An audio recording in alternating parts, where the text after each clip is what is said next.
Hi, welcome to The Bridge. My name is Zion. And I'm Taylor. Welcome to the second season of the only television show written by DeKalb students, produced by DeKalb students, and performed by DeKalb students. I'm from DeKalb Early College Academy. And I'm from Columbia High School. We have a great show for you today. We will discuss a sensitive but very important issue. Yes, we'll be discussing ways to handle and avoid domestic and relationship violence. And we'll kick back and talk about it with professional counselor Monica Day. We'll also have performances from African dancers. Because we're global, baby. There's a lot more too, from money advice to dating advice, so relax and stay tuned.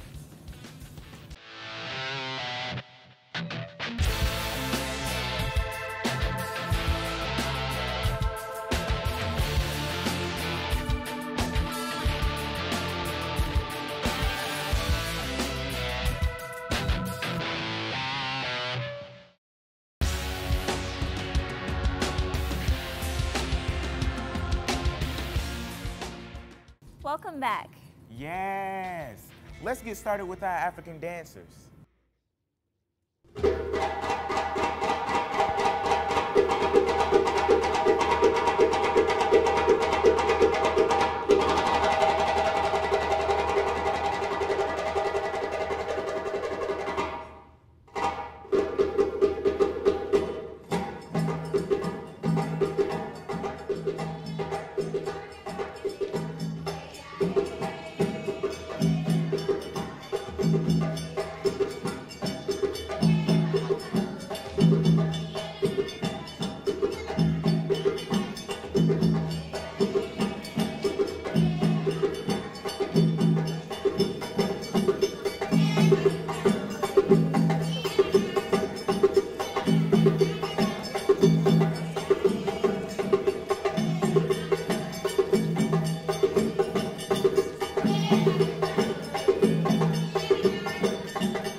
would you say inspires you guys as a group to dance?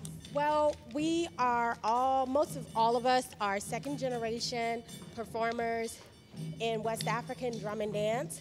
So it's something that's embedded in us, so we love it. Thank you. So like, are there different like styles of this dance? Yes, in West Africa, there are several different styles. We were just doing a West African dance called Kasa, and Kasa is from Guinea, West Africa. So this particular dance and style is coming from Guinea. And how long would you say you guys have been dancing? Ooh, many of us have been dancing since we were about 2 years old, just little babies running around dancing. Our children dance, our moms dance, our dads drum, all those kinds of things. So you could say like the music is very like embedded in you, is like very touching. Yes, I mean when you hear the drums, you get excited, you start dancing, you start singing. It's a vibrant experience. You love it, so you have to do it. But thank you so much for coming onto the show. Next, we're gonna keep it 100 with Monica Day. So stay tuned.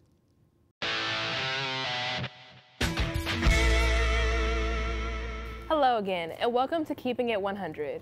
I'm here today with Monica Day from Daylight Inc. She's a domestic violence survivor, advocate, and counselor. Now, Ms. Day, I know you said first and foremost you're a survivor. So if you wouldn't mind, could you share with us your story of going through domestic violence and how you were able to get out of that situation? Sure. I had been married to a man for 16 years, and we fought almost every other weekend. He is an alcoholic, and so I dealt with it for a while because I thought we were just fighting. I did not realize it was abuse at the time, and so I decided that it was just getting to be too much. And the final episode was when he and I had an argument, and one of my daughters had, made a comment about something he said, and he lunged at her. And I said, okay, that's it, no more. And so I made up my mind to leave, and the police came that night. They took him, and when he returned to the house the next morning to pick up his stuff, because I packed it up, had it ready for him. He got in his car and he left, and my daughters and I thankfully had a family home that we could go back to, and so we moved into that family home and stayed there for a number of years. And then after a short illness, I decided it was time for me to file for divorce, and so I did. And Daylight Inc. was born through my testimony or my trials, everything that I went through. I decided that it was my mission to share information about domestic violence and helping young girls and women get out safely. So what are some of the services that you provide through Daylight Inc.? I do counseling, but my biggest thing is just making sure that any victims get the information that they need so that they can safely leave. A safety plan is very important because oftentimes when a woman tries to leave, that really angers the abuser. So you have to have a safety plan. So it's my hope and my desire to help a woman safely leave. Now that does not guarantee that she's always going to be safe, because oftentimes there are more women that actually die in trying to leave than those who actually stay. But that's my goal, that's my mission, is to help them get out. And really, I start with young girls because I don't ever want them to get into an abusive relationship. So I'm being proactive in sharing information before or with younger girls so that they don't get into abusive relationships, as well as helping women get out of abusive relationships. Now you say you want to help be proactive with younger girls so that they don't get involved in abusive relationships, but it seems that more often with teens my age and everything, that you see more of these young girls in high school age that are actually involved in these domestic relationships. So how do you help them at such a young age to be able to get out of that? I started a program called iModel, and this is where I teach them about self-esteem. We see a lot of young girls posting pictures on Facebook, showing body parts and whatnot, and some of them are doing it because they want to, and some of them are being forced to do it. So I decided that if we can teach them to love themselves first, then that's going to be key in keeping them out of some of these abusive relationships. So I focus on self-esteem, teaching them to love themselves first before they start to get into a relationship and try to love someone else. All right. And you were talking about having a safety plan to get out of the relationship. What are some key components to a good safety plan? First of all, you have to have someone you can confide in. And sometimes your girlfriend is good, but it has to be an adult, because in the state of Georgia, if you're under the age of 18, you can't get a temporary protective order or anything like that on your own. You have to have an adult. So I advise a school counselor or a teacher who you can talk to. You have to be able to hide, if you're living with someone that's abusing you, you've got to be able to go and tell someone so that you can be moved to a safe place. You may have to change schools, but somebody has to be notified to keep that person away from you that's abusing you. Okay. And what are some key signs to know whether or not that a loved one or somebody's going through an abuse? Just one of the signs would be depression.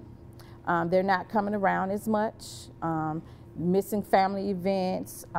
If they're active in school and events, if they're not showing up, if they don't participate in sports that they normally would participate in, that's normally because the abuser has told them or forbid them to participate in those things. Their grades drop, they don't dress the same. If a young girl may stop wearing makeup and she's just kind of just down all the time, or sometimes they go to the extreme where they're just overly happy in public. All right, well, that's all the time that we have for today. Thank you for sharing your information with us. And now we're going to head over to our kickback with the pit crew, where we'll talk further about domestic violence.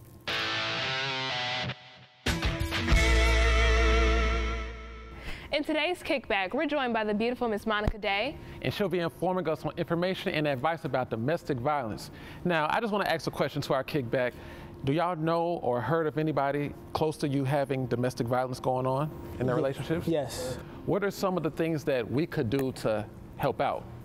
We could give them advice on what to do, how to feel better, you know, console them, make them feel comforting. Do you think in a situation dealing with domestic violence, should you run from it or fight it? I mean, it's really easy to give someone advice and be like, girl, you need to leave him, but it's really not that easy. But I mean, you really gotta. They're afraid that if they leave, there are going to be consequences against them. And there are consequences. It's never easy to leave an abusive relationship. So just telling them to leave is not enough. They need information. They need a safety plan and how to get out safely and to get away from them. So I have a question for you, Kickback. What are some ways to ensure safety when you're in a situation like this?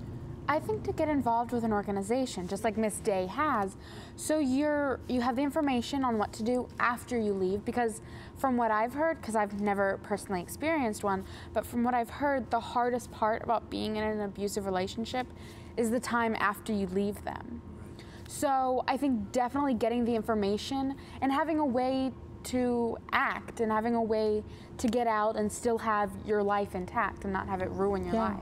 I think in addition to what Harlow said, I think it's really important to find consolation in another person or group of people in order to help you get out of that relationship. Exactly, and that's why I do support groups. The more I tell my story, the more I share information about domestic violence, it helps me to heal. And it's hard to put your life back together after getting out of a relationship that's been abusive. So it's very good to surround yourself with healthy people who can guide you and give you good advice. Now, how did you get out of your situation through your struggle? Well, it was a terrible night, and I just had enough, and my ex-husband actually went after one of my daughters, and I said, that's enough, it's time to go. And so I was lucky in that I had a family home to go to. Everybody doesn't have that, so, but I was able to move into my family home, and I was able to rebuild my life and put it back together. Well, what do you do? What do you do as a kid when you see something like that going on with your parents or something like that? What do you do? It's not very much kids can do. Some kids try to get involved. I don't suggest that because they often get hurt. But there's a safe adult that you can talk to and get help or guidance in what to do, because a lot of times in situations it's the children who tell, and that's how the mother or who's ever being abused gets the help. I also think that the one that's doing the violence, or the one that is abusing you, may be hurting. That's also the reason why he's abusing you, so that they may also need help in counseling as well. Exactly, exactly. Hurt people hurt other people. Right. So abusers need counseling. They need to go through a batterers program. Anger management is not enough.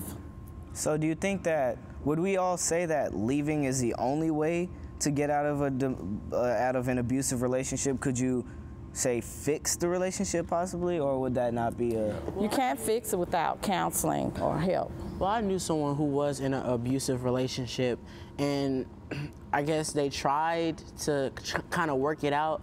I mean, there's times where they say they would call the police or whatever, and they wouldn't do anything. And it came to the point where they had no choice but to leave the relationship, and thankfully they had a family or someone to go to. And, you know, this person, I remember them telling me how hard it was, but at the same time it wasn't, because they felt in their mind that they didn't want that for their life, you know, so.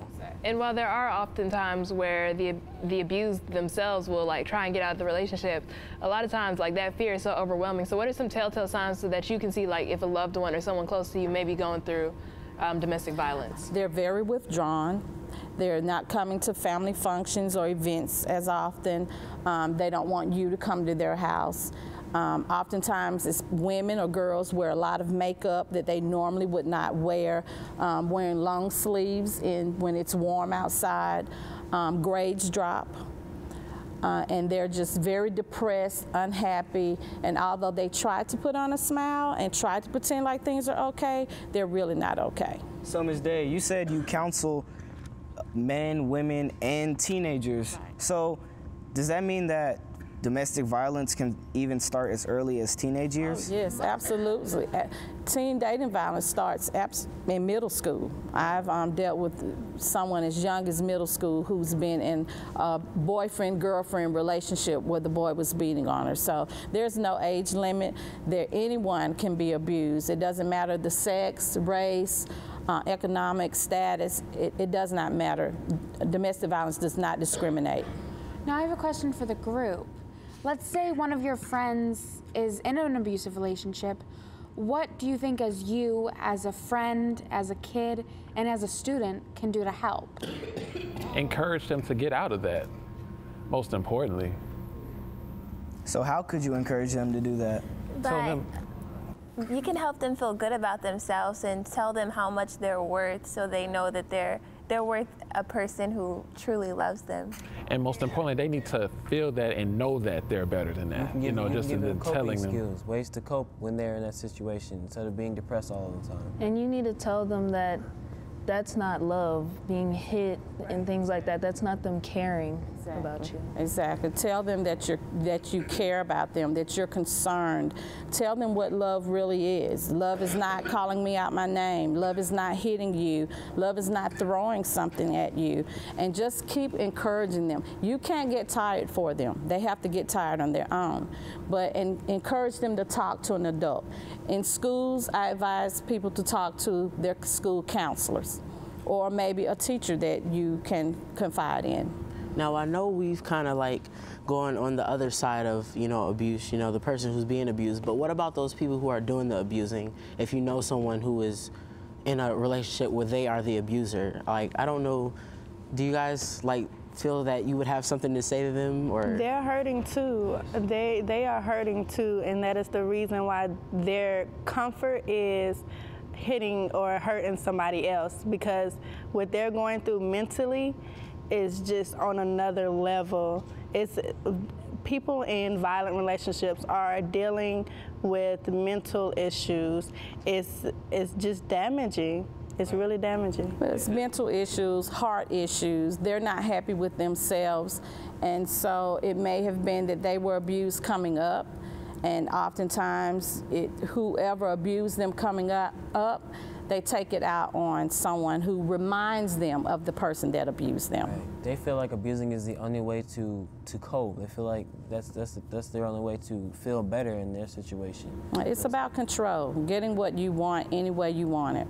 And can they change, like, you know, they say if you do it once, he'll do it again or whatever. Can they really change that part of them? If they want to change, they have to get help. It's not about just, okay, I'm not going to do it anymore. They actually need to go through counseling or go through a batterers program. So before I ask Ms. Day, what do you guys think actually goes on in like a counseling class for domestic abuse? They talk about the situation first and see what are ways that we can get through the situation without having to use the physical beating or mentally beating or emotionally abusing. And even if they might not be able to help them physically, they would probably try to help them mentally and get them in the right state of mind. Yeah, and even if they don't speak a lot during a class, it's just the idea of having somebody that went through a similar experience. Like, you feel an instant connection with somebody who's gone through the same thing as you, and it makes you feel reassured that you're not alone, which is what domestic violence does. It makes you feel like there's nobody else in the world for you. Exactly. In the classes that I teach, the first part of the class is about just sharing information about abuse, what it is, the signs of it, how to get out, why victims stay. And then the last part of the class, I like to do group, and that's where we sit and talk about the information that's been shared and our experiences. And that's where it's really hard, because it's one thing to sit in a room and get the information, but then it's another thing to sit down and actually talk about how you can apply that information to your life, or if you really need to use that information. So I like to do art therapy. I like to do writing exercises with some of the women and girls that I counsel. And it's moving to watch a person just open up and realize that they need this information. Oftentimes I get girls or women in my groups that did not realize they were being abused. So it's very important, and that's why I do what I do and share the information. It's not always about telling my story, but it's about getting the information out to save a life. And it seems that, especially like within our society, that when instances of domestic abuse are made public, that there's a lot of like victim shaming and victim blaming. Like, we blame the abusee, like, oh, well, why are you staying in this relationship? Why are you doing this? And instead of providing help, it's really judgmental. So what are ways that we as teens can kind of stop that from going on and really help to embrace that instead, like help them instead of judge them? I think one thing you should do is to be able to stand up for the person. Like, if you know someone who's actually talking about something, like, why didn't they leave him? Like, maybe there was something going on in that relationship that they didn't feel the need to leave. Like how the guest speaker said, like how they felt compelled to stay because they didn't know they were being abused. I guess you have to let them know that you understand what they're going through, and that's where the instant connection part comes in like the counseling. You have to have that connection. They have to know that, hey, they understand what I'm going through, so what they're telling me is from my point of view. Right. Even if you don't understand, just don't judge. Everybody has their own story to tell, and they have their reason for why they stay. Some people stay because of financial reasons. Oftentimes they stay because they're just scared to get out. Now, we've spoken more, it's been kind of gender neutral right now, but getting more into the men aspect of it, because that is such a non-seen sort of thing. You always see the woman as being the abused person. How do you think that these ways that we're talking about, we can kind of change them to talk to guys? Because guys are kind of told to grow up, don't have feelings, don't, like, be reserved in yourself, and women are supposed to be the ones out there crying. So how do we break the mold and let guys say that it's okay that they're being, that it's okay that they need help? Well, men are very prideful, so it really hurts their pride when they open up because they feel weak. They don't want to show weakness at all. Well, that's all the time, unfortunately, we have today. I want to thank you, Monica Day, for coming in. Thank you for Catch us next time on The Bridge.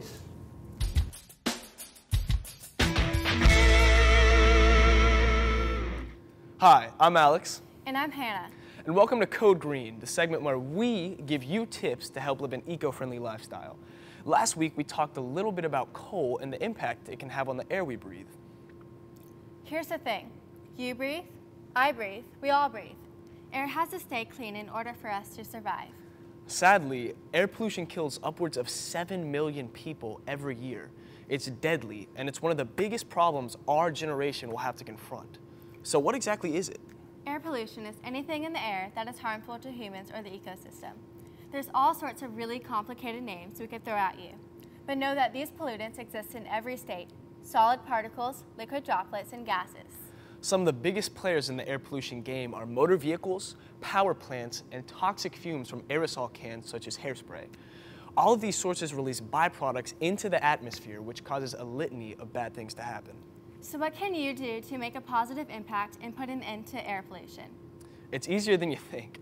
Change starts at home. You'd be surprised by how much little things can add up.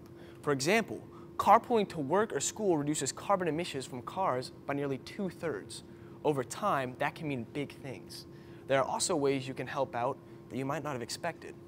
It may seem like it, but leaving the lights on costs a lot of coal. Whenever you leave a room, turn off the light and definitely turn off your TV if you're not watching it.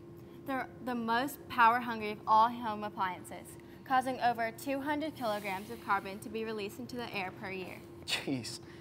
You may hear it a lot, but another great way to do your part is by recycling. It's so simple to just toss that wad of paper into a recycling bin instead of a trash can. And if your school doesn't have a recycling program, start one. Talk to your principal about why you think it's important to protect the environment, and there's no doubt they will listen. Use these tips and we're sure you'll be on your way to saving the world. That's all the time we have for today, but tune in next week for more information on how you can be a Green Crusader. Here we go, come on. Hey! Put your hands on it. Hey, hey, I need a witness that will stand with me to tell of its goodness and how it's worthy. I need a witness that knows he'll make a way in your time of need to stand to save the day. Give it all. Hey, hey, yeah. And let you do what you do.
guys, and welcome to Responsibilities and Paying Utilities. I'm Nigel. And I'm Talia. And today we're going to talk about budgeting. Now I know what you're thinking. Money, budgeting, math, sometimes it even makes my head hurt, but it'll pay off in the long run. Now budgeting isn't as hard as it seems. Remember, it's okay to have fun with your money, but you've got to know how. You have a point there. In fact, budgeting is based on priorities. You know, needs and wants, and there's always a cheaper way to get what you want. For example, if your budget is only $20 a week and the thing you want is $20, try to find it cheaper somewhere else. That way, you'll still have some money. Yes, and that also ties into spending more than you have, because just because you have enough money to get it right then and there doesn't necessarily mean you should. Here's a few tips on how to budget your money. You should always plan for an emergency. Have money set aside just in case something comes up. Plan your spending ahead of time. Never go out to buy something without knowing and comparing the price. You'll be surprised how much money you save. And remember, a swipe of a card is powerful, so all you ATM users, be aware of the balance at all times to keep you from going over your budget. So let's just review. Budgeting is based on priorities, needs and wants. Don't spend more than you have. Plan before you buy. Keep track of your balance at all times. And this has been Nigel and Talia on Responsibilities and Paying Utilities.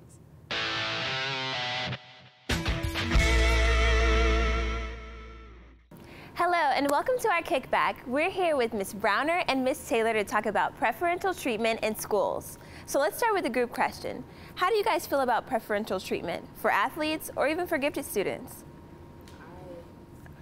For one, I feel for gifted students maybe just because they earn it a little bit more. They work super hard, they do extra amount of work, so if they do get some preference or some special treatment, I feel that they've worked for it. Athletes, on the other hand, I feel it's more on the lines of they're getting rewarded for something non-educational based on the line of more popularity instead of actual accomplishments in the education field.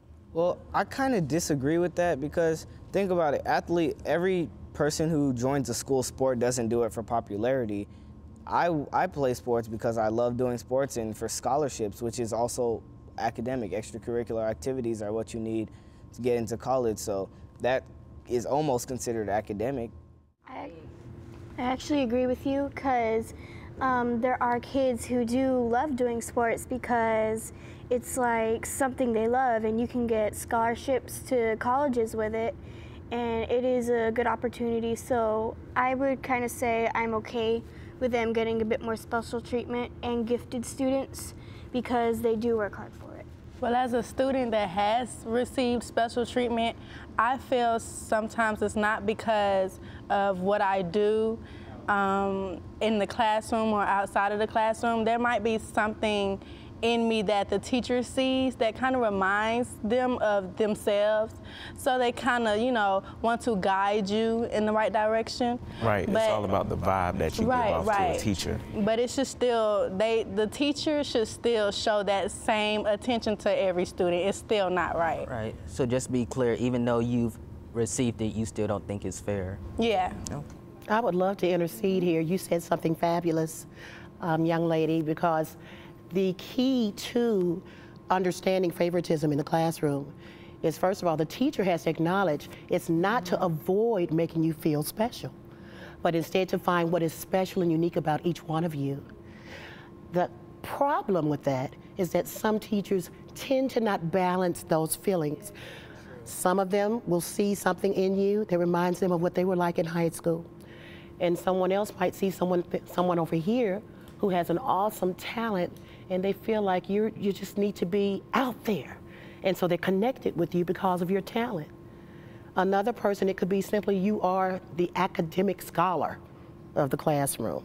And you all know, you know these students that I'm describing. You've seen them, and you might be that student. And it just simply could be that you're the student who needs more help. And so sometimes a teacher tends to lean towards the student who actually could be a behavior issue. So you see so many different avenues of it. But what makes you special? You have to know that. And then also, does your teacher recognize it as well? So how could we help our teacher kind of show, you know, like to all students and not just special attention to one? That's a great question. And I would jump in. And how many of you in here has felt somewhere down the road, elementary, middle, or high, that you were not the teacher's pet? That wasn't a good feeling, right? And I'm raising my hand too, because I wasn't the teacher's pet either. And we are going to the 70s and 80s being in school, okay? So this is nothing new that you all experienced. I wasn't the teacher's pet. Our teacher's pet, and mind you, I've been out of high school a long time, and I still remember who the teacher's pet was. It was a cute little girl who had long hair. And I had short hair, but in my perception, the teacher would have never looked at her that way. But from a child's viewpoint, I felt she got picked to do the main role in a show or whatever we did because she was the cutest little girl. You know, and I wasn't. That's how I took it. But now that, you know, I'm more educated and I'm looking at it from a different standpoint as a teacher, what I would advise to you is if you feel comfortable, approach the teacher.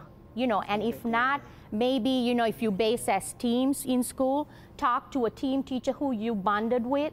And if that doesn't work, maybe an AP or a principal. Because, you know, favoritism from a teacher's point, and jump in anytime, is subconscious. You know, it happens, but the teacher might not even know it happens, you know, because as a teacher, we always feel like, okay, if we're doing a lab, I'm a science teacher, so if I'm doing a lab, if I go to student A who's a role model, I know the job's gonna get done, you know? And so as a teacher, we are human, and we might keep going to that student I know who's gonna handle my business the right way. But what I have started doing in my classroom, it's kind of the opposite. I tend to go to the ones who are the low performing students. And sometimes, and then I also have, how many of you have done cooperative group assignments, right? I rotate the jobs so that my star student is not the taskmaster or the manager of the group all the time. And it's amazing because sometimes when I pick student B who's low performing, who might even be the class clown, I could honestly see by the noises the kids would make, they would be like, ooh, Miss Taylor, you sure you want to do this? And so I would always respond to them and say, oh, I'm stepping out in faith today. And then I could see that student, like you were saying, who wasn't the teacher's pet, the others would look at, saying, okay, I'm good at something. And Sarika, you are dead on, because it is a concerted, purposeful effort. The leader of the classroom, we determine the weather. We are the thermometer, we're the barometer of that classroom. We can give you strength. We can give you also a reason to not like us for years to come. And so I established immediately in the middle of, not even in the middle, in the beginning of the semester, I tell my students we are a family. And we're all going to meet the finish line eventually. And all of us are going to reach it different ways. And I have artists in the classroom. How many of you are artists? Oh, wow. Visual artists? How many of you are performance artists as far as dancing and singing? How many of you are the people who are the speakers, the orators? Yes. So I see some hands are going up. But I can go on and on. There's so many different ways of acknowledging immediately to the children that you are not going to tolerate anyone being different from anyone else in a way that they'll be partial to. You want to be unique.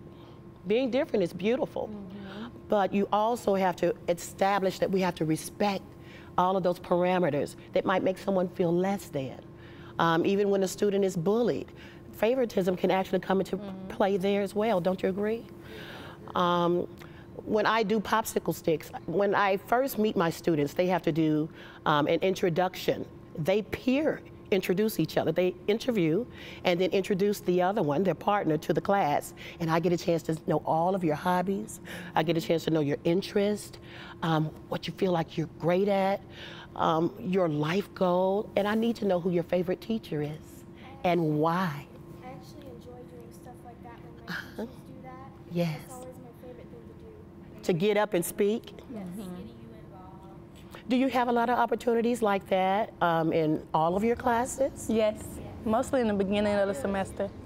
Mostly in elementary school, no longer. Only one or two classes. right? It was mostly elementary school, not much anymore for me. But we all can agree that it's fun to do that stuff. Absolutely. That's your personal learning style. There's a workshop that teachers can take and students can take, as well administrators, called True Colors. Yes. Has anyone ever heard of True know Colors? That one like the back of my It hand. is so much fun. You heard the song? Yeah. True Colors lets you know as a teacher and administrator who would best be fit in your group, who emulates you. We tend to mirror society in the classroom. There's research that said that. Many times we emulate what we see in society in the classroom. And therefore, there's some beautiful things we see in society, and there's some that are not so beautiful, yes? And so we have to make sure everyone has the opportunity to shine. And I mean, I can think about when I've had my students to speak in class and do groups and collaborative workshops and what have you. Sometimes you're gonna have a student who tries to take over. Raise your hand if you know what I mean. Yeah. So what do you think a teacher should do? I have an idea, but let me ask you, when a student tends to take over in a classroom, how does it make you feel when the teacher gives them all that attention because they're taking over? I feel kind of small, like I'm not even all that important. Yeah. Because they're not giving you a chance. And I have a teacher that does this thing where she'll be like, you can't take away a learning opportunity from another student. So if they're trying to take all the questions, she says, okay, well, how about you let someone else get the opportunity to learn? So I thought that was kind of a clever thing that she does. So I think that's pretty cool. And one thing I do in my classroom too, especially how many of you have been in the classroom and you wish the teacher wouldn't call on you? Right? It might be you didn't read the day before, or you're not a good speaker, you're not loud. And so one thing I do is, we all know the kids who might say, oh, that's the teacher's pet, those are the straight A students, they always raise their hand, right? And so what I normally do is I don't automatically go to them a lot of times, like you were saying about your teacher. And for the struggling students, even if they give me one correct answer, I praise that. Because, you know, they just glow because maybe that was the only moment from 8 to 4 that the light bulb went off for them, and it's a moment we need to celebrate. So what I do is I would say, turn to your neighbor, see if your neighbor can help. And I think you mentioned that earlier, and you know, it's like a relationship, the ice-breaking activities we do at the beginning of the school year. And then like Ms. Browner was saying, it's like a family. We look out for each other, you know, and then when we do all that, there's not a lot of favoritism going on. Because we all, you know, we depend on each other and we are accountable for each other. And, you know, like you were saying earlier, looking out for something good in everybody. I was reading an article last night and I cannot remember the author, but it was from a high school newspaper. And she, I might not get the wording right, but she finished her article. She ended her article by saying, it's hard to find a diamond among thousands of pebbles. You know, there's thousands of pebbles and there is a diamond in there, but it's hard to find it. So as a teacher, that's what, you know, I'm gonna try to do. From now on, even if I haven't in the past, really looking for that diamond in everybody.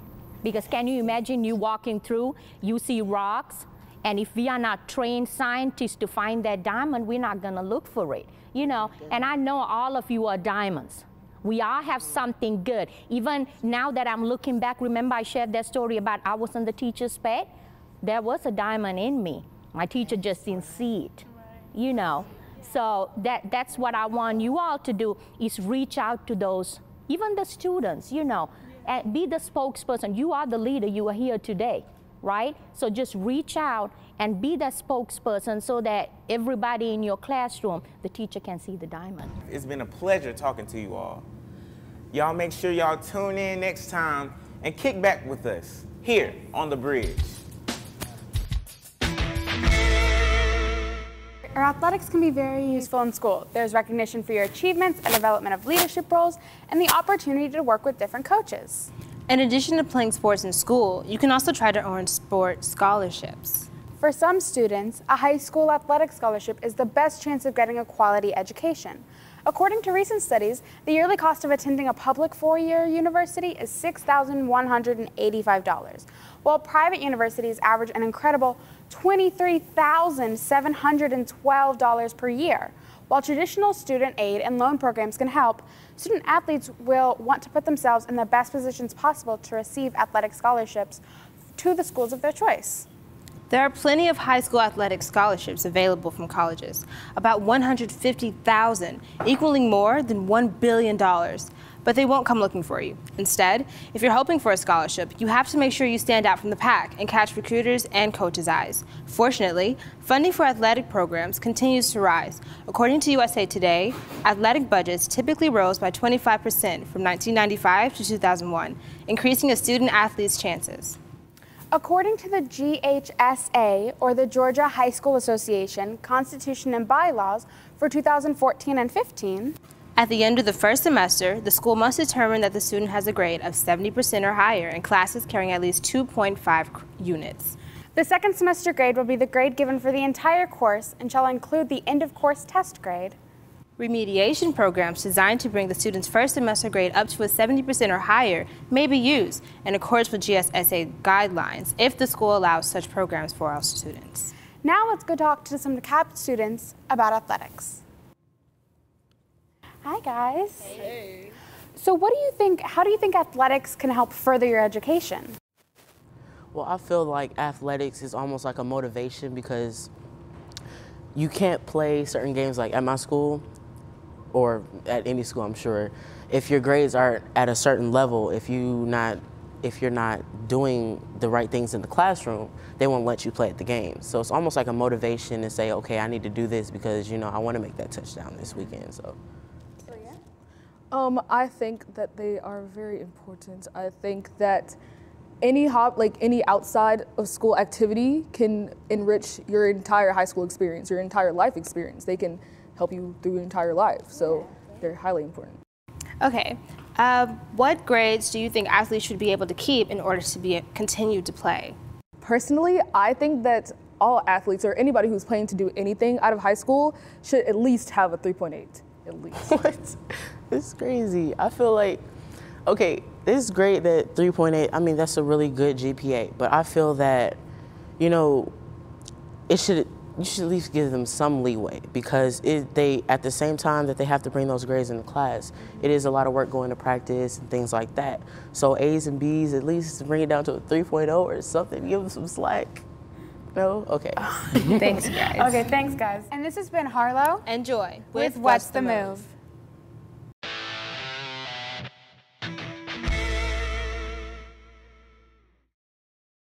Hey everyone, and welcome back to Parenting 101, the segment that informs parents about conflict solutions that they can relate back to their kids. I'm your host, Kelly, and the message for today comes from one of our users. It reads, "The Bridge, you're a group of teens that go through the same problems as other teens around the world. So my question is about dating and on how I can protect my children from making bad decisions in a relationship and how to prevent abuse. I came to you guys because I already have an adult's perspective on this matter, so I wanted to hear from the teens that go through these problems. What do you have to say to this?" That's a really good question. A central theme to solving this problem would be communication with your child. Talk to them and let them know how they should act in a relationship, and tell them that they should be the mature young adults that they are. If you want to try and prevent abuse in the relationship, I suggest talking to the second party's parents or even the child themselves. Communication is the great way to solve this problem, and hopefully you can come to a resolution quickly. Thank you. That's all the time we have for today. Catch you next time on Parenting 101.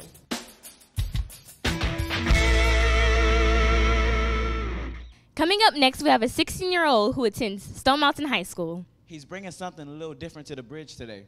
Performing Discrimination is Poison. Welcome to the stage, Devon Nelson. Thank you. Discrimination is poison. Discrimination is a mental virus that can change your perception of a human being due to their race, religion, complexion. It's poison that corrupts the mind. It may even kill. But believing it exists is the only way it will. Why are we trying to escape each other? Ask yourselves, do we all really hate each other? If we don't stand for something, you will fall for anything. We need to eliminate the hate from our hearts by any means. Dr. King will roll over in his grave and scream if he seen the way we were all unfulfilling his dream.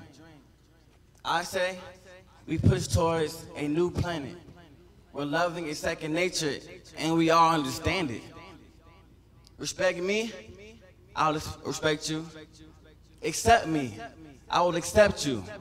We are all one family, so protect me and I'll protect you.